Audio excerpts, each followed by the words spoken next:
I didn't wake up because of an alarm. Clocks stopped mattering about 3 years ago, give or take a few months. I woke up because the vibration in the floorboards stopped. Living in the bunker, that's just what we call the basement of the old municipal library, means you learn to feel the world through your feet. We have a diesel generator on the roof that rumbles constantly. It's a low, thrumming shudder that you feel in your teeth, in your spine. When that shudder stops, it means one of two things. Either we're out of fuel, or the maintenance shift missed a cycle. Both options are bad. But in my line of work, bad is just the baseline for Tuesday. I sat up on the cot. The air in the room was stale, recycled too many times, smelling faintly of old paper, unwashed bodies, and damp concrete. My breath plumed in the dark. It was winter again. The seasons still turned, even if nothing else did. I reached for the nightstand, a milk crate overturned on the floor, and my hand closed around the most important object in my life. Not a gun. Not a knife. My headset. It was an industrial-grade set of Peltor noise-cancelling earmuffs, the kind airport tarmac crews used to wear. I'd modified them, added a second layer of acoustic foam, and sealed the seams with silicone. I put them on before I even opened my eyes fully. The suction against my ears was a comfort, a pressure that said you are safe. Only then did I check my watch. 4:15 a.m. I had a run today. That's why the generator stopping bothered me. I needed light to prep, and I needed the electric winch to open the loading bay doors. I swung my legs out of the blankets. I was sleeping in my clothes, cargo pants reinforced with duct tape at the knees, 2 layers of thermal shirts, and wool socks that were darning on top of darning. You don't get naked in the apocalypse. You just layer up or layer down. I lit a small candle. The flame flickered, casting long, dancing shadows against walls lined with metal shelves. My room used to be the archives. Now it was just Storage Unit 4. I moved to the table to run the checklist. This was ritual. This was religion. If you forgot a step, you didn't just have a bad day. You became part of the landscape. Item 1. The slate. A white diving slate attached to my wrist with a bungee cord. We didn't talk outside. Talking creates vibration. Vibration attracts them. We wrote. Item 2. The mirror. A small dentist's mirror taped to a telescoping rod. For checking corners without exposing your head. Item 3. The weapon. A modified roofing hammer. One side blunt force, one side a pick. It was quiet. Guns were loud. Loud was death. I ran my thumb over the handle, feeling the grooves I'd carved into the wood for better grip. It felt cold, heavy, and honest. Item 4. The meter. A handheld decibel reader. If the ambient noise rose above 40 decibels, you turned around. If it rose above 60, you ran. If it hit 80, you were probably already hallucinating, you just didn't know it yet. I packed slowly. A bottle of water filtered through charcoal. A packet of dried venison. A roll of gauze. Every ounce counted. The heavier you were, the slower you moved. The slower you moved, the longer you were exposed to the resonance. I stood there for a moment in the flickering candlelight, looking at the gear spread out on the map. The map was covered in red marker. Red circles meant loud zones. Blue lines meant corridors. My finger traced the blue line heading north, past the old rail yard, toward the pharmacy distribution center. It was a suicide run. Everyone knew it. But we were out of antibiotics, and Sarah's kid had an infection that was turning his leg black. I blew out the candle. The darkness rushed back in, heavy and suffocating. I adjusted the headset, tightened the chin strap, and stepped out into the hallway. The library was a tomb of knowledge, literally. We used the books for insulation now. Stacks of encyclopedias lined the windows, absorbing sound, absorbing cold. I walked through the main atrium. It was shadowy, lit only by the pale grey light filtering through the boarded-up skylights. I saw movement in the corners, other survivors, the night shift. We didn't wave. We didn't nod. We just acknowledged each other's existence with a look. You're still here. Good. I made my way to the airlock. That's what we called the double-door system at the back loading dock. Jensen was there, guarding the inner door. Jensen was deaf from birth. He was the lucky one. He didn't need the headset. He didn't feel the resonance the way we did, that itching behind the eyes, that pressure in the sinuses that meant the hum was trying to get in. Jensen saw me and signed. Generator down. Fuel line clog. Fixing it. I signed back. I can't wait. Manual override? Jensen frowned. He looked at my pack, then at my eyes. He signed, North Run. I nodded. He paused, his hands hovering in the air, then signed, North is shifting. Vibrations in the ground. Be careful. Always, I signed. He unlocked the inner door. It was a heavy steel fire door. I stepped into the vestibule, the space between inside and outside. This was the decontamination zone, not for radiation, but for sound. The walls were covered in egg crate foam. I waited for Jensen to lock the inner door behind me. I heard the thud clank of the deadbolt through my headset's muffling. That was the last man-made mechanical sound I would hear for 3 days. I turned to the outer door. I took a breath. This was the hardest part. The transition. Inside, the silence was peaceful. Outside, the silence was predatory. I pushed the bar. The door swung open onto the loading dock alley. The world was grey.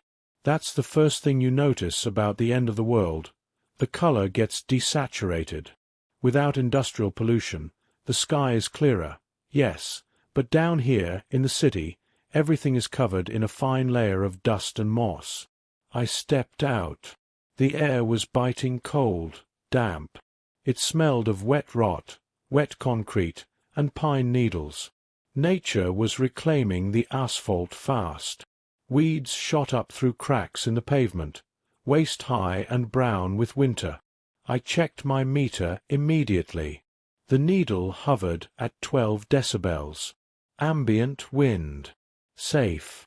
I adjusted my pack, feeling the straps dig into my shoulders, and started walking. Step. Roll the foot. Distribute weight. Don't stomp. Walking is a skill you have to relearn when the ground is listening. The alley opened up onto Main Street, or what used to be Main Street. Now it was a canyon of glass and steel skeletons. Cars were frozen where they'd stopped 3 years ago. Some were rusted out, others looked like they'd been parked 5 minutes ago. I kept to the sidewalk, staying close to the building facades. The open street was dangerous. You were visible, and more importantly, the acoustics were unpredictable in the open. A sudden gust of wind between skyscrapers could create a whistle, a frequency spike. I passed the old bakery. The window was smashed. Inside, I saw the dusty remnants of tables and chairs overturned, and there, sitting in a booth, was a figure. I froze. My hand went to the hammer at my belt. It was a resonator. He was sitting perfectly still, staring at a menu that lay on the table. He was gaunt, his skin pulled tight over his cheekbones, grey and waxy. He wore a business suit that was rotting off his frame. Resonators aren't dead. That's the horror of it. They breathe. If you get close enough, you can see their eyes darting rapidly, REM sleep while wide awake. They are trapped in the hum, living out some hallucinated nightmare. But they react to sound. A snapped twig, a cough, a dropped coin, and they snap out of that catatonia with a violence that isn't human. They scream, and their scream matches the resonance. It paralyzes you. It breaks your headset seal. I watched him. He didn't move. He was deep in the drift. I moved past the window, placing my feet like I was walking on ice. 1, 2, 3. I didn't breathe until I was a block away. The city changes when you look at it closely. It's not just the decay. It's the geometry of it. I reached the edge of the downtown zone after about an hour of hiking.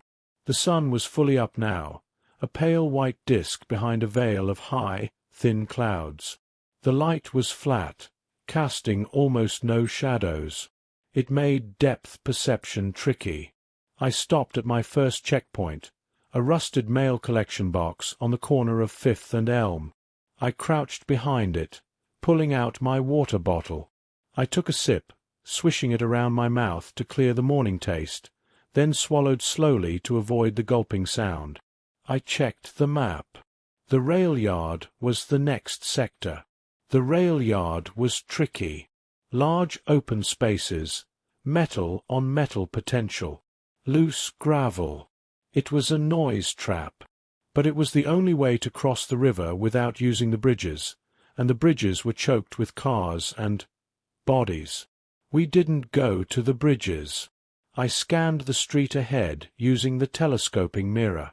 Clear. I stood up and crossed the intersection. As I reached the other side, I felt something. Not a sound. A vibration. It rippled through the soles of my boots. A rhythmic thump. Thump. Thump. I stopped dead. I pressed my hand against the brick wall of the building next to me. I could feel it there, too. Faint. Deep. Like a heartbeat in the earth. This wasn't normal. The resonance was usually a constant hum, a high-pitched frequency that sat at the edge of hearing. This was percussion. I looked at my decibel meter. The needle was twitching. 15 dB. 18 dB.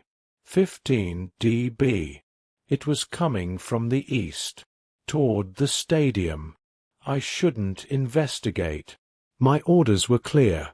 Pharmacy, antibiotics, back. Do not deviate. Deviating gets you killed. But if the frequency was shifting, if the geography of the sound was changing, the colony needed to know.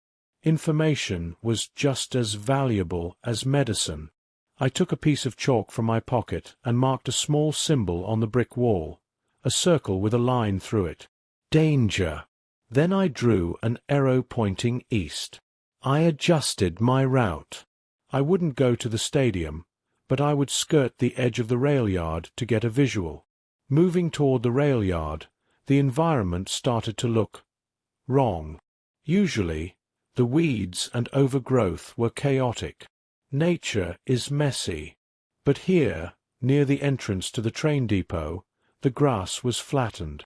Not trampled by feet, but pressed down in patterns. Swirls. Concentric circles. I knelt to inspect a patch of dandelions. The stems weren't broken. They were bent, woven together like a basket. I felt a chill that had nothing to do with the temperature. The Resonators, the ones who had been gone the longest, they sometimes did things. They didn't just stand still. Sometimes they built things. We called it nesting. I stood up slowly, scanning the tops of the train cars visible over the depot fence. They were rusted hulks, graffiti faded by sun and rain. And then I saw it. On top of a coal hopper, about 200 yards away. A structure. It looked like an antenna, but it was made of bones. Deer bones, maybe. or dog bones, lashed together with wire and strips of clothing. It jutted into the sky, jagged and grotesque, and standing next to it was a figure. This wasn't a suit-wearing executive frozen in a cafe. This figure was wearing robes? No, not robes. It was plastic sheeting, layers of heavy, transparent construction plastic wrapped around their body like an erratic cloak. They were holding something, a metal pipe, and as I watched through the telescoping mirror, the figure raised the pipe and struck the side of the coal hopper. Whang! I felt the vibration instantly in the wall I was leaning against. Whang! The figure waited. They cocked their head, turning it toward the sky, listening. They weren't just making noise. They were echolocating, or signaling. I ducked lower, my heart hammering against my ribs.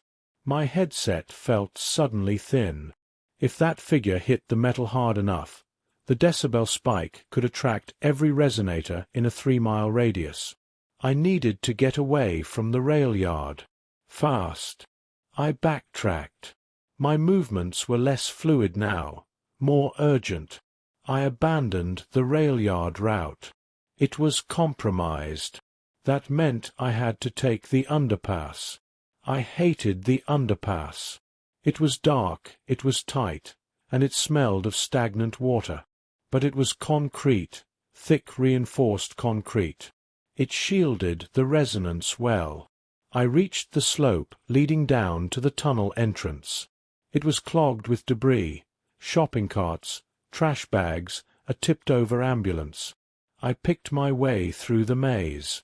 The mouth of the tunnel yawned black and empty. I pulled out my flashlight, a crank-powered LED, but I didn't crank it now. That was too loud. I relied on the charge I'd built up back at the library. I clicked it on. The beam cut through the gloom, illuminating graffiti and water dripping from ceiling cracks. I stepped inside. The air temperature dropped 10 degrees instantly. The silence here was heavy, oppressive. It felt like being underwater. I walked on the maintenance ledge, avoiding the sludge in the center of the road. My light swept left, right, up. Check the corners. Check the ceiling. Resonators sometimes clung to pipes. You'd walk right under them, and they'd drop on you like spiders. I was halfway through the tunnel when I saw the barricade. It wasn't random debris. It was stacked. Pallets, tires, and cars pushed together to form a wall. This was new. This wasn't on the map. I approached slowly, light trained on the gaps in the wall. Was this a survivor fortification, or a resonator nest? I saw a spray-painted message on the hood of a taxi woven into the wall. Quiet, please. The irony wasn't lost on me. I searched for a way through. There was a gap near the ceiling, a space where the ventilation duct had collapsed. I could climb it. I holstered the flashlight, holding it in my mouth. Bad habit, I know, but I needed hands. I pulled myself up the pallets. The wood groaned softly. I froze, waiting. Nothing. I pulled harder, cresting the top of the barricade. I shined the light down onto the other side. It wasn't empty. There were sleeping bags, dozens of them, lined up in neat rows, and inside them were people. My first thought was, survivors, a new colony. My second thought, as I shined the light on the nearest face, was, oh no, the face was blue, eyes wide open, mouth fixed in a rictus of terror. They were dead, all of them. There were no wounds, no blood. I scanned the group. There must have been 30 people. Families. I climbed down, dropping silently onto the concrete. I moved to the nearest body, a man in a flannel shirt. I touched his neck. Ice cold. Rigor mortis had come and gone. They had been dead for weeks. I looked at his ears. He wasn't wearing protection. None of them were. But their ears. I leaned closer, directing the beam of light into his ear canal. It was blocked. Fused.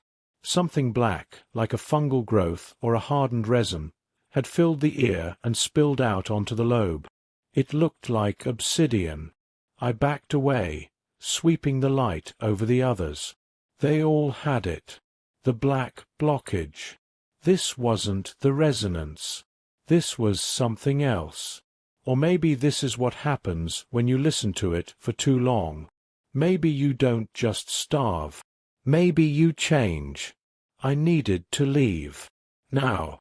I turned to climb back up the barricade, but my boot hit something on the ground. Clatter. A tin can. An empty soup can, rigged to a tripwire I hadn't seen. The noise was deafening in the silence. Cling-clang skitter. It echoed off the concrete walls, amplifying, bouncing, mocking me. I froze, crouching low, hammer in hand, breath held. I waited for the scream. I waited for the rush of bodies. But nothing happened. Just the echo fading away. I let out a breath I didn't know I was holding. Maybe I was lucky. Maybe the tunnel was truly empty except for the dead. Then I heard it. From the darkness deeper in the tunnel, past the sleeping bags. Not a scream. A whistle. A slow, melodic, human whistle. It was a tune. Pop goes the weasel. Do-do-do-do-do-do. My blood turned to ice. Resonators didn't whistle. They screamed. They groaned. They didn't carry a tune. Do-do-do-do. Pop. On the pop, a bright floodlight clicked on at the far end of the tunnel, blinding me. And a voice, clear and amplified by a megaphone, cut through the silence. "We have a guest, boys." And he brought his own headset. I scrambled back, diving behind the wall of cars just as the first gunshot cracked, the bullet sparking off the concrete inches from my head. It wasn't the monsters I had to worry about today. It was the neighbors. The thing about gunshots in a tunnel isn't the bullet. It's the sound pressure. In the open air, a gunshot is a crack. In a concrete tube, it's a physical blow. Even with my Pelter headset sealed tight, the percussion hammered against my skull, vibrating the fluid in my inner ear. I didn't think. I didn't plan. My body just reacted, flooding with adrenaline, that cold, sharp chemical that makes time slow down and speed up all at once. I scrambled on hands and knees, keeping the wall of crushed cars between me and the blinding floodlight at the far end. Bullets chewed into the metal above me. Ping. Thwack. Crunch. A shower of safety glass rained down on my neck. "Don't shoot the head." The amplified voice boomed again, distorting over the megaphone. "I need the cans. Aim for the legs." The cans. They wanted the headset. Of course they did. In this world, a pristine set of industrial noise cancellers was worth more than gold, more than food. It was the only thing standing between you and the void. I pressed my back against the tire of a yellow taxi, clutching my hammer so hard my knuckles turned white. I was trapped. To climb back over the barricade was suicide. I'd be silhouetted against the light. To go forward was to run straight into the firing line. I needed a third option. I scanned the immediate area, my flashlight beam shaking in my hand. The dead bodies in the sleeping bags lay undisturbed, indifferent to the chaos. The man with the black resin in his ears seemed to be staring right at me, his blue face mocking my panic. "Think, Arthur. You're a sweeper. You know infrastructure." This was a storm drain access tunnel, built in the late 90s. Standard municipal code. That meant drainage grates every 50 yards. I swept the light across the floor. There, 10 feet away, half covered by a rotting sleeping bag, a heavy iron grate. I looked at the barricade. A bullet punched through the taxi's door panel, missing my shoulder by inches. I moved. I stayed low, sliding across the slick concrete like a crab. I grabbed the edge of the grate. It was rusted, heavy. I jammed the pick end of my hammer into the grate's slot and pulled. It didn't budge. "He's moving left," a voice shouted. Not the megaphone guy. Someone closer. They were advancing. I gritted my teeth and pulled again, putting my entire back into it. A vein popped in my forehead. The rust screamed, a high-pitched metal screech that would have been deafening if I wasn't already deafened by the gunfire. The grate popped loose. I didn't wait to see what was down there. I slid the cover aside just enough to squeeze through. "He's in the drain." I dropped feet first into the black. I landed hard in shin-deep water. It was freezing, shocking the breath out of me. I slipped, my knees slamming into slime-coated brick, but I caught myself before I went face-first into the muck. Above me, the square of light from the tunnel flickered. Shadows danced across it. "Flashbang!" someone yelled up there. I threw myself forward, scrambling into the darkness of the drain pipe just as a blinding white flash erupted behind me. Even with my eyes squeezed shut and my back turned, the light seared through my eyelids. The concussion wave hit me a split second later. It felt like someone had kicked me in the kidneys. If I hadn't been wearing the headset, my eardrums would have ruptured instantly. As it was, the world spun. I tasted copper. I forced myself to crawl. Move. Just move. The pipe was narrow, maybe 4 feet high. I had to hunch over, half walking, half crawling. The smell was atrocious. Ancient sewage, chemical runoff, and something sweet, like fermentation. I didn't turn my flashlight on. They would see the beam. I navigated by touch, trailing my left hand along the slimy brick wall. I could hear them above me now. Heavy boots stomping on the grate I'd just dropped through. "Too tight," a voice echoed down the pipe, muffled by the distance and the water. "I'm not going in there. It's a rat trap." "Flush him out," the megaphone voice replied. Faint. Distant. "Open the sluice." My heart stopped. The sluice. This system connected to the river overflow. If they opened the gates. I tried to run. Running in a 4-foot pipe is a nightmare. You scrape your spine on the ceiling. You trip on debris underwater. I was splashing loudly now, abandoning all noise discipline. It didn't matter if they heard me if I drowned. I heard a rumble behind me. A deep, mechanical groan. Then, the sound of rushing water. It sounded like a freight train. I risked the light. I clicked it on. The beam cut through the darkness, illuminating an endless tunnel of red brick and black water. Ahead, maybe 50 yards, the pipe branched. A junction. I pushed my legs harder. My lungs burned. The air in here was thin, toxic. The water level was rising. It was at my knees. Then my thighs. The current was picking up, tugging at me, trying to sweep me off my feet. I reached the junction. To the left, the water flowed faster, downhill. To the right, a dry ledge and a ladder leading up. I threw myself at the ladder, grabbing the rusted rungs. I hauled myself up just as the surge hit. A wall of black water, churning with trash and debris, slammed into the junction. It missed me by inches, roaring past with enough force to crush a car. I clung to the ladder, shaking, water spraying up into my face. I climbed. I didn't stop climbing until my helmet bumped against metal. A manhole cover. I pushed. It was locked. Panic flared again. I was trapped in the vertical shaft. Then I remembered the hammer. The pick end. I jammed it into the rim of the cover, searching for the leverage point. I pushed up, straining my neck, my shoulders screaming. The cover shifted. Just a fraction. Daylight, grey and dim, bled through the crack. I shoved it aside and pulled myself up, gasping, rolling onto solid ground.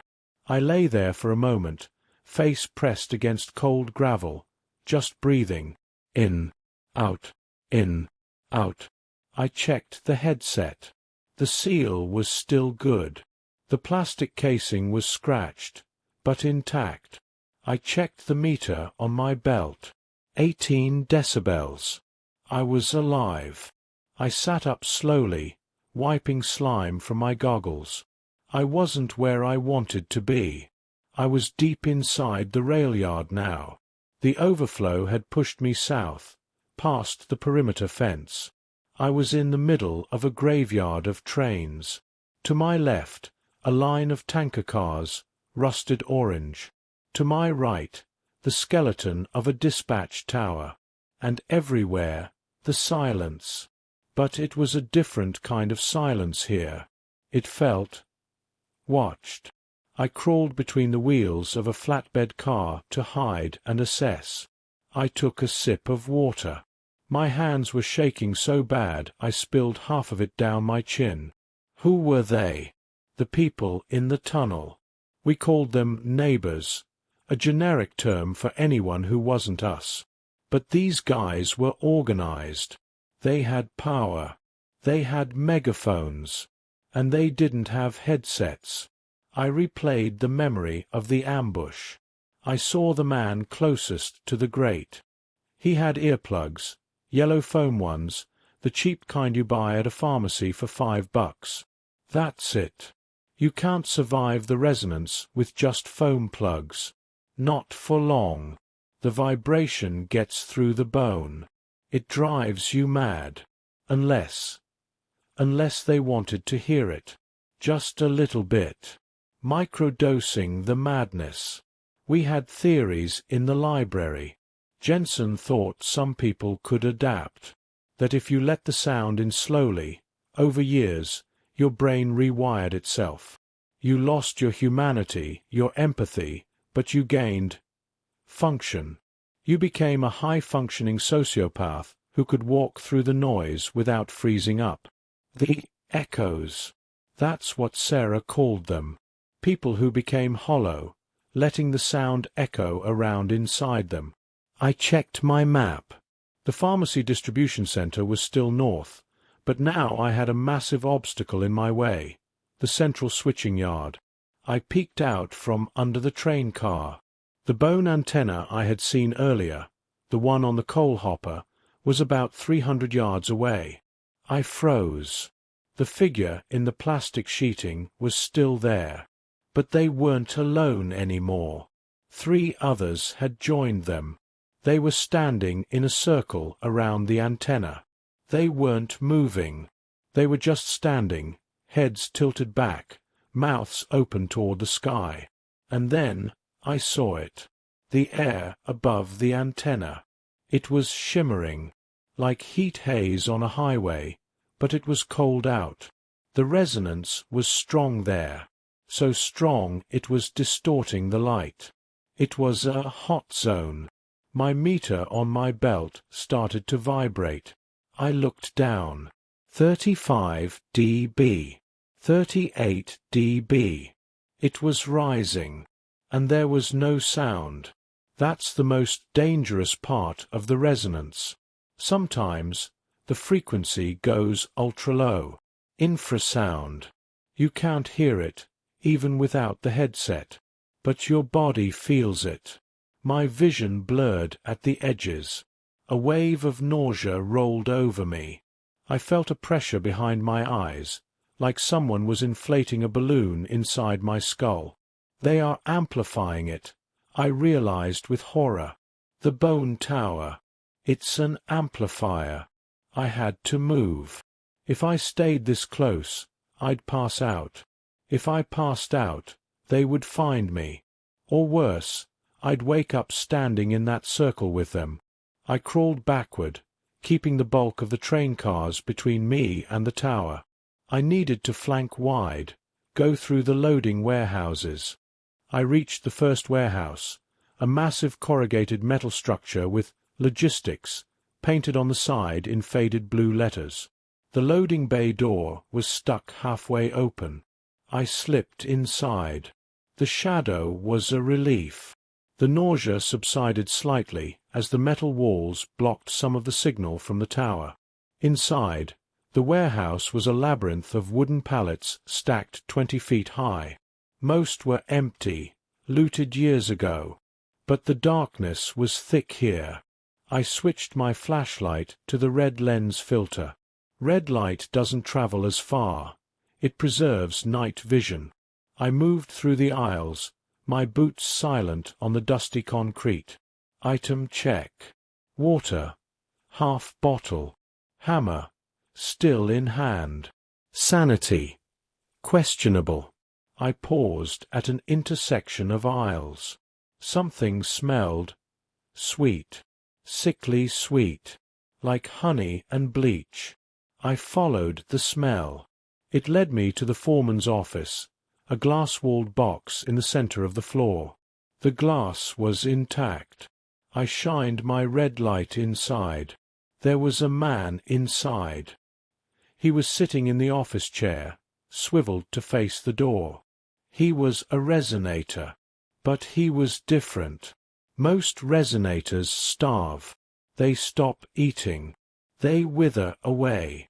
This man was bloated. His skin was tight, shiny. And his mouth. I stepped closer, drawn by a morbid curiosity I couldn't suppress.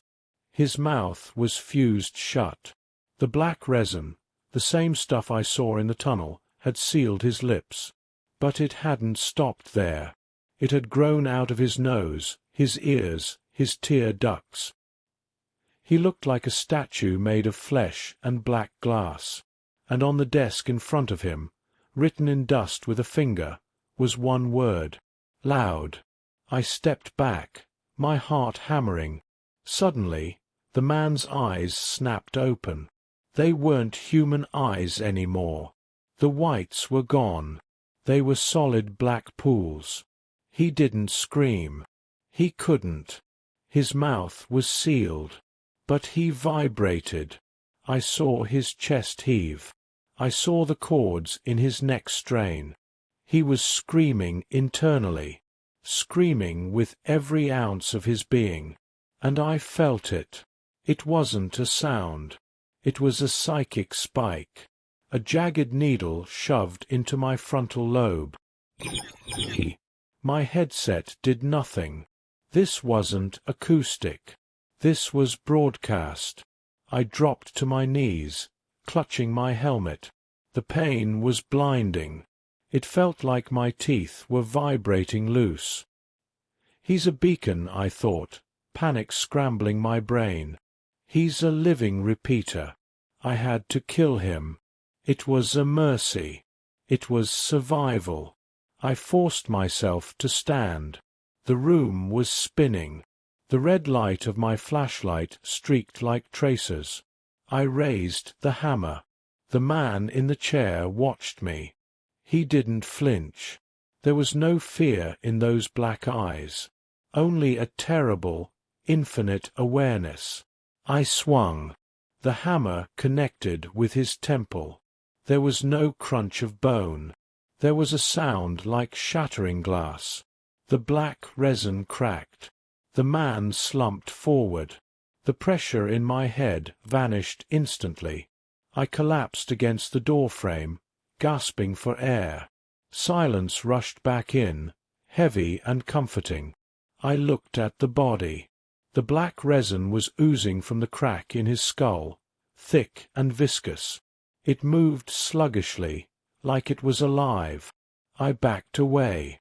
I backed away until I hit the pallets on the other side of the aisle. What is happening? The rules were changing. The resonators were evolving. The neighbors were weaponizing the sound. And the resin. The resin was the end result. I needed the antibiotics. I needed to get back to the library. I needed to warn them. But first, I had to get out of this warehouse. I turned to leave, and that's when I saw it.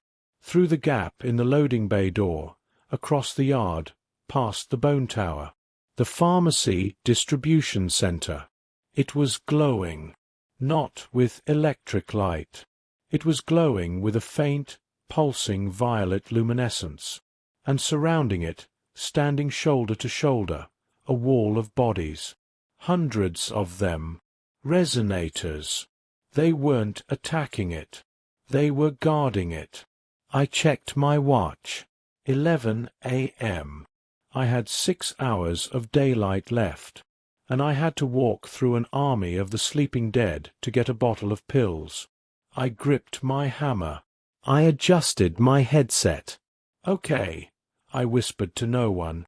"Let's get loud." I stayed in the shadow of the warehouse door for a long time. Time is relative when you're terrified, but I'd guess it was 20 minutes. Just watching. The pharmacy distribution center was a massive concrete slab of a building, typical industrial brutalism. But the things surrounding it, that defied architecture. I pulled out my binoculars. My hands were steady now. The panic from the warehouse had receded, replaced by a cold, sharp focus. The sweeper state, we called it. You push the fear into a little box in your gut, lock it, and promise to open it later when you're safe. Through the lenses, the wall of bodies came into focus. There were hundreds, maybe 1,000. Men, women, children. They were pressed shoulder to shoulder, facing outward, forming a perfect circle around the building. But it wasn't just a crowd. It was a pattern. From my vantage point, looking slightly down at the yard, I realized the arrangement wasn't random. It was geometric. They were arranged in concentric rings, with gaps at specific intervals. It looked like a cymatic pattern. You know, when you put sand on a metal plate and run a violin bow against the edge. The sound waves force the sand into complex, symmetrical shapes. These people were the sand, and the resonance was the bow. They were swaying slightly, not individually, but as a unit. A ripple would start on the north side and travel through the crowd like a wave through wheat, disappearing around the south bend. And that violet glow, it was pulsing from the skylights of the distribution center. Every time the light pulsed brighter, the crowd swayed harder. They aren't guarding it, I realized, a dry swallow clicking in my throat. They're charging it. Or it's feeding them. I lowered the binoculars. The front entrance was impossible. The loading bays were engulfed by the crowd. That left the roof. But to get to the roof, I had to cross the gap between my warehouse and the distribution center, a gap of about 40 feet of open asphalt, patrolled by the outer ripples of the resonator wave. I looked up. Utility lines. Old, heavy industrial power cables ran from the warehouse roof to the distribution center. They were thick, insulated bundles. I looked at my gloves. Leather palms, reinforced grip. I looked at the drop. 3 stories down to the pavement. Don't think about the fall, I told myself. Think about the antibiotics. Think about Sarah's kid screaming silently in the bunker. I turned and headed for the warehouse stairwell. The roof of the warehouse was a flat expanse of gravel and tar paper. The wind was stronger up here, whipping my cargo pants against my legs. I crawled to the edge. The cables were anchored to a steel pylon on the corner of the building. They sagged in the middle, rising up to meet the distribution center's roof on the other side. The distance looked further from up here. I checked my gear. Everything strapped down. No loose buckles. If I dropped my hammer, the sound of it hitting the ground below would be the dinner bell for 1,000 monsters. I stood up, testing the cable with my boot. It held. It was thick as my wrist. I didn't have a harness. We didn't have climbing gear in the library. Just grit and stupidity. I grabbed the cable with both hands, swung my legs up, and wrapped them around the insulation. The inverted crawl. I shimmied out over the void. The wind buffeted me, swaying the cable. I looked down, mistake, and saw the tops of the Resonators' heads. From up here, they looked like a carpet of mold. The air grew heavier as I got closer to the center. It tasted metallic. Ozone. It tasted like licking a 9-volt battery. The hair on my arms stood up inside my sleeves. My headset started to crackle. Not the speakers, the electronics were off, but the physical shielding was picking up static. Pop, pop, hiss. I gritted my teeth and pulled. Left hand, lock. Legs, slide. Right hand, lock. Midway across, the cable dipped. I was hanging maybe 20 feet above the heads of the crowd. Suddenly, the violet light from the building flared. A massive pulse. Below me, the crowd reacted instantly. 1,000 heads snapped back. 1,000 mouths opened. They didn't scream. They gasped. A collective, sucking intake of air that sounded like the ocean receding before a tsunami. Ha-ha-ya. The sound was soft, but massive. The air pressure dropped. I clung to the cable, freezing. If they looked up. But they didn't. Their eyes were rolled back, fixated on the building. They were in ecstasy. I forced myself to move. My muscles were burning, lactic acid flooding my biceps. 10 feet. 5 feet. My boots scraped against the concrete parapet of the distribution center. I hooked a heel over the edge and rolled onto the roof. I lay on my back, staring at the grey sky, my chest heaving. The roof was warm. It was freezing winter air, but the concrete beneath me was radiating heat. Like the building had a fever. I rolled over and stayed low. The roof wasn't empty. HVAC units hummed with a sound I could feel in my teeth. But between the units, there were growths. Black resin, the same stuff from the tunnel, was growing out of the ventilation shafts. It looked like coral, branching and sharp. It pulsed with a faint violet vein deep inside the black. I navigated through the maze of machinery and alien coral, heading for the skylights. Most were painted over or covered in tar. But one, near the center, was glowing. I approached it on my stomach, inching forward until I could look through the reinforced glass. I've seen bad things. I've seen what the dogs do to bodies in the street. I've seen what people do to each other for a can of peaches. But the inside of that distribution center, that was beautiful and terrible in a way I couldn't process. The warehouse floor was gone. The shelving units had been pulled apart and reassembled into a spiraling structure, like the inside of a nautilus shell. And everything was covered in the resin. It coated the floor, the walls, the makeshift spiral. In the center of the spiral, bathed in the violet light, was a pit, a hole in the concrete foundation that went down into the earth. That's where the resonance was coming from. The pit. Dangling from the ceiling, suspended by thick cables of black resin, were people. Dozens of them, wrapped in translucent cocoons. They hung like lanterns. They were glowing. The power source, I realized, my stomach turning over. They aren't just listening to the sound. They are being used as batteries. I pulled my gaze away from the pit. Focus. The mission. The pharmacy cage. In these distribution centers, the Class A drugs, narcotics, antibiotics, stimulants, are kept in a chain-link cage separate from the general stock. I scanned the perimeter of the room. There, on the far wall, elevated on a mezzanine level, the cage. It looked untouched. The resin hadn't reached that high yet. I needed to get in, get up to that mezzanine, break the lock, grab the meds, and get out, without touching the floor, without touching the resin. I looked at the skylight latch. It was an old industrial lever. I pulled my dentist's mirror out and checked the underside of the glass. No alarms. No wires.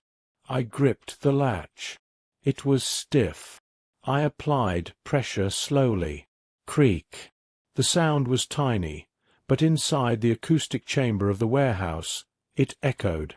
Below, in the spiral, a few of the workers, Resonators shuffling aimlessly, stopped. They looked up. I froze. They stared at the glass for a long 10 seconds. Then, the pulse from the pit flared again, distracting them. They turned back to the light. I exhaled. I opened the skylight fully. I tied my rope, a coil of paracord I kept for emergencies, to the frame of the HVAC unit. I looped it through my belt. I lowered myself into the violet haze. The air inside smelled of ozone and lavender, synthetic lavender, like cheap air freshener, and rotting meat. It was a dizzying combination. I rappelled down, aiming for the top of a pallet rack that was part of the outer ring, close to the mezzanine. My boots touched the metal racking silently. I unclipped the rope. I couldn't leave it dangling. It was a visible line straight to me. I pulled it down, coiling it as I went, and shoved it into my dump pouch. I was on top of a shelving unit, 20 feet off the ground. The mezzanine was a 10-foot jump across a gap. Too far to jump quietly. I looked around. An overhead conveyor belt system, dead and silent, ran from the ceiling to the mezzanine. I climbed the racking, balancing on the steel beams. I reached up and grabbed the conveyor track. It was greasy, coated in years of industrial dust. I monkey-barred across. My arms screamed. My heavy pack pulled me down. Don't drop. Don't slip. I reached the mezzanine railing. I swung a leg over and landed on the metal grate floor. I paused. Silence. I crept toward the cage. It was a standard security enclosure, floor-to-ceiling chain link. The door was padlocked. I knelt down. I didn't use the hammer. I pulled out a pair of bolt cutters from the side of my pack. I'd oiled the hinge specifically for this. I positioned the jaws on the padlock hasp. Squeeze. The metal sheared. Snick. I caught the padlock before it hit the floor. I set it down gently on a rag. I opened the gate. Rows of boxes. Beautiful, white cardboard boxes. Amoxicillin. Ciprofloxacin. Doxycycline. I grabbed the amoxicillin first. I swept 4 large bottles into my pack. Then the doxy. Then some painkillers, oxycodone, just in case. I was greedy. I was taking too long. I zipped the pack shut. I turned to leave. And then the building shook. Boom. It wasn't the resonance. It was an explosion. Outside. Boom. Another one. Closer. Glass shattered somewhere in the front of the building. I ran to the edge of the mezzanine and looked down. The front roll-up doors were buckling. Outside, I heard the megaphone voice. The voice from the tunnel. Breach it. Fire in the hole. The echoes. They had followed me. Or maybe they were watching the warehouse too. They were attacking. The metal doors flew inward with a screech of tearing steel. A Humvee, an actual military Humvee, rigged with a plow, smashed through the entrance, crushing 2 Resonators under its tires. Men in tactical gear spilled out of the Humvee. They weren't moving silently. They were shouting. They were firing assault rifles into the crowd of Resonators. Rat-a-tat-tat-tat-tat. The noise was absolute chaos.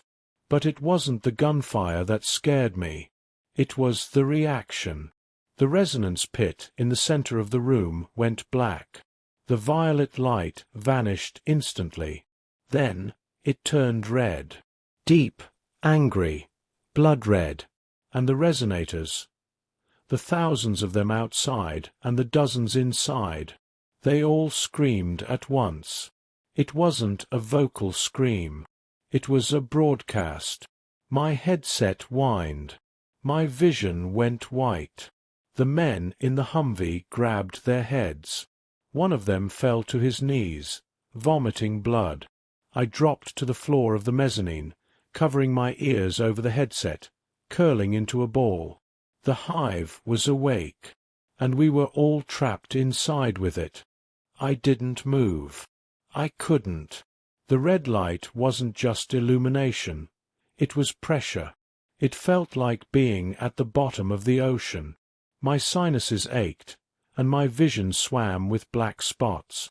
Below me, the pharmacy had turned into a slaughterhouse. The Resonators, the ones who had been shuffling aimlessly moments ago, had changed. The lethargy was gone. They moved with a terrifying, jerky speed, like stop-motion animation gone wrong. They swarmed the Humvee. The soldiers, the echoes, were firing point-blank. Flash, flash, flash. I saw bodies jerking as bullets impacted, but the Resonators didn't fall. Pain is a signal, and these things weren't receiving signals from their own nerves anymore. They were receiving signals from the pit. I watched, horrified, as 3 Resonators grabbed the armored door of the Humvee. They didn't pry it open. They tore it. The metal shrieked, a sound I felt in the soles of my boots, and the hinges snapped. They dragged the driver out. I looked away. I had to. There are some things you can't unsee, images that burn into your retina and stay there when you close your eyes at night. I focused on the mezzanine floor grate. Pattern. Metal. Rust. Focus. Up top. The mezzanine. The voice cut through the chaos. It was the megaphone man, though he wasn't using the megaphone anymore. He was standing on the hood of the Humvee, swinging a rifle. He was pointing at me. I cursed. I was flat on my stomach, but the angle was steep enough. He had seen the movement. Or maybe he saw the backpack. Ping. A bullet sparked off the railing inches from my face. Concrete dust sprayed into my eyes. Ping. Ping. He was suppressing me. "Get the bag," he screamed. "Forget the freaks. Get the bag." 2 of his men broke away from the vehicle, sprinting toward the metal staircase that led up to my level. I scrambled backward, crab walking away from the railing. I was trapped. The stairs were the only way up or down. No, I corrected myself. The stairs are the only human way. I looked at the conveyor belt system I had crossed earlier. It was still there, spanning the gap between the mezzanine and the high shelving units. But the explosion had damaged the supports. It was swaying, rattling with the vibration of the room. I didn't have a choice. I grabbed the straps of my pack, cinching them tight. If the bottles rattled, I was dead. If the pack slipped, I was dead. I ran for the conveyor. Behind me, I heard boots clanging on the metal stairs. They were fast. These guys weren't starving scavengers. They were fed, trained, and angry. I leaped onto the conveyor track. It groaned under my weight, dipping dangerously. I stayed low, gripping the greasy rails, shuffling across the gap. Drop it! I risked a glance back. One of the echoes had reached the top of the stairs. He was wearing a gas mask with the filter torn off, exposing his mouth. He was grinning. His teeth were stained pink. He raised his pistol. I threw myself flat on the conveyor just as he fired. The bullet wanged off the steel roller next to my ear. The sound was deafening inside the acoustic trap of the warehouse. Then, something happened. The red light pulsed again. Brighter. The echo with the gun froze. His grin widened. It kept widening. His jaw unhinged, stretching the skin of his cheeks until it tore. He dropped the gun. He grabbed his head with both hands, his fingers digging into his scalp, and then he screamed. But it wasn't a scream of pain. It was mimicry. He was trying to match the frequency of the pit. E. Blood sprayed from his ears, coating the inside of his gas mask lens. He toppled over the railing, falling 20 feet to the floor below. He didn't hit the concrete. The black resin on the floor. It rose up to meet him. Like a Venus flytrap made of tar, spikes of the stuff shot upward, impaling him before he landed. I scrambled faster. I didn't look back again. I reached the top of the shelving unit. I was back on the perimeter. The skylight was above me, the rope still coiled where I'd left it. But I wasn't alone. The second echo, the partner of the guy who just exploded, hadn't taken the stairs. He had climbed the racking on the other side. He vaulted over the top of a pallet of adult diapers and tackled me. We hit the metal decking hard. The air left my lungs. My headset was knocked askew, breaking the seal on my left ear. Sound. Real, raw, unfiltered sound rushed in. The roar of the resonators below was like a jet engine. The hum of the red light was a physical drill boring into my ear canal. Pain blinding, white-hot pain. I screamed, but I couldn't hear myself. I clawed at the man on top of me. He was heavy. He smelled of sweat and old tobacco. He had a knife, a jagged piece of scrap metal wrapped in tape, and he was driving it down toward my throat. I caught his wrist. My strength was failing. The sound was draining me, paralyzing my muscles. Fix the seal. Fix the seal. I couldn't let go of his wrist to fix my headset. He leaned in, his face inches from mine. His eyes were bloodshot, pupils dilated to pinpoints. He was shouting something, spitting saliva onto my face. Give me the silence. He wasn't fighting for the meds. He was fighting for the headset. He realized what I was wearing. He knew I wasn't hearing the screaming. He wanted that peace. He wanted it enough to kill for it. I bucked my hips, throwing him off balance. We rolled toward the edge of the racking. My hand found the hammer on my belt. I didn't swing it. There was no room. I jammed the handle, the wooden grip, into his armpit, right into the nerve cluster. He howled and recoiled, dropping the knife. I scrambled back and slammed my palm against my left ear cup, resealing the headset. The roar instantly muffled back to a dull thrum. My vision cleared. The echo lunged again. I sidestepped. He was unbalanced, driven by desperation and the madness of the noise. He missed me and hit the edge of the rack. He teetered there, arms windmilling. For a second, our eyes met. The madness cleared, just for an instant. He looked terrified. He looked like a child who had lost his mother in a supermarket. "Help," he mouthed. Then the racking shook from another explosion below. He slipped. He fell silently into the red haze. I didn't watch him land. I grabbed my rope. I hooked the carabiner to the skylight frame. I didn't rappel. I climbed. I hauled myself up, hand over hand, feet scrambling for purchase on the smooth metal ductwork. I dragged my body through the open skylight and onto the roof. I rolled onto the gravel, kicking the skylight shut behind me and slamming the latch home. The red glow was cut off. The grey winter sky was above me. I lay there, gasping, staring at the clouds. My left ear was ringing with a high-pitched whine that wouldn't stop. Tinnitus. Permanent damage. Add it to the list, I thought bitterly. I checked the pack. The bottles clinked muffledly. Intact. I had the meds. Now I just had to survive the way home. I crawled to the edge of the roof to check my escape route, the cable I had shimmied across. It was gone. Snapped. The gunfire from below, or the vibration of the building, had sheared the connection. The heavy cable lay draped down the side of the warehouse wall like a dead snake. I swore into my mask. I looked at the warehouse roof opposite me. 40 feet away.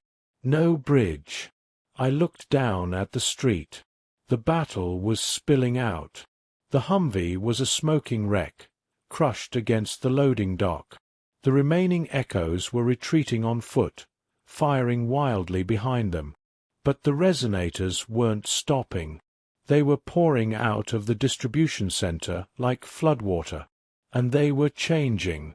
The ones exposed to the red light for too long. Their bodies were warping, elongating. Their arms hung down past their knees. They moved on all fours, scuttling like insects. I couldn't go down there. I scanned the roof. There had to be another way. Fire escape. North side. I ran. I kept low, weaving between the HVAC units. The black coral on the roof was vibrating now, growing visibly. It was spreading across the gravel, reaching for my boots. I reached the north edge. A rusty iron fire escape zigzagged down the side of the building to an alleyway. The alley was narrow. Shadows were deep. It looked empty. I swung over the railing. The metal groaned. Rust flakes rained down. I took the stairs 2 at a time. The vibration of the building was shaking the bolts loose. The whole structure swayed sickeningly away from the wall. Don't break. Please don't break. I reached the bottom landing. The drop ladder was retracted, held up by a counterweight. I stepped out onto it. It swung down with a loud screech. I froze. The screech echoed down the alley. At the end of the alley, a shape detached itself from the shadows. It was one of the changed. A resonator with elongated limbs. It was crouching on top of a dumpster. It turned its head toward me. It didn't have eyes anymore. Just black resin where the top half of its face should be. It hissed. A sound like steam escaping a pipe. It leaped. It covered 20 feet in a single bound, landing on the wall of the alley, clinging to the bricks with fingers that had fused into claws. I didn't wait. I dropped from the ladder, hitting the pavement rolling. I sprinted. I ran toward the open street, away from the creature. I heard the skitter-scratch of its claws on the brick behind me. I didn't look back. I pumped my arms, forcing my tired legs to piston. Left at the intersection. Right at the bakery. Keep moving.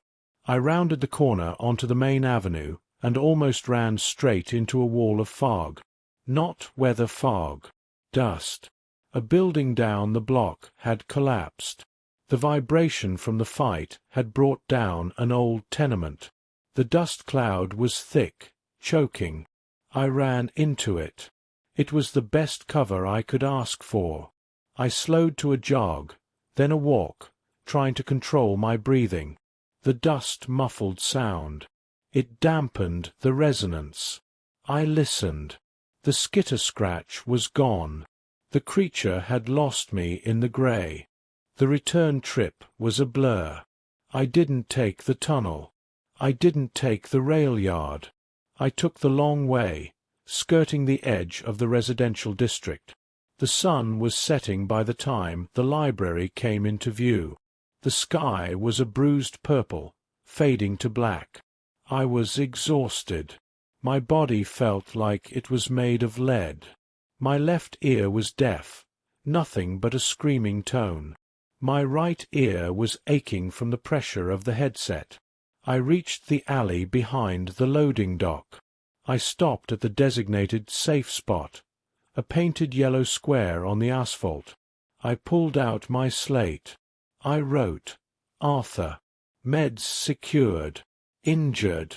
I held it up to the security camera mounted above the door. Nothing happened for a long minute. Then, the red light on the camera blinked twice. The heavy steel door groaned and cracked open. Jensen was there. He looked terrified. He was wearing his backup hearing protection, earmuffs over earplugs. He ushered me in and slammed the door, throwing the bolts. He didn't sign welcome back. He grabbed my shoulders and stared into my eyes, searching for the madness. He checked my pupils. He checked my ears for black resin. He found the blood on my left ear. He frowned, pulling out a penlight. I flinched away. "I'm fine," I said. My voice sounded strange, muffled and distant inside my own head. "It's just a rupture. Tinnitus." Jensen looked at me sadly. He signed. Tinnitus is how it starts for some. The internal sound. I shook my head. No. This is damage. Not the signal. I unslung my pack and handed it to him. Amoxicillin. Doxy. Painkillers. Jensen took the bag like it was a holy relic. He opened it, checking the bottles. He let out a breath and nodded. "Good," he signed. "You did good." He pointed to the decontamination shower. "Clean up. Burn the clothes. New protocols." I nodded. I stripped off my gear. The coat, the pants, the boots. They went into the incinerator chute. I stood under the cold water of the Deccan shower, scrubbing my skin until it was raw. I wanted to wash the feeling of the red light off me. I wanted to wash the ozone smell out of my pores. I reached up to take off my headset.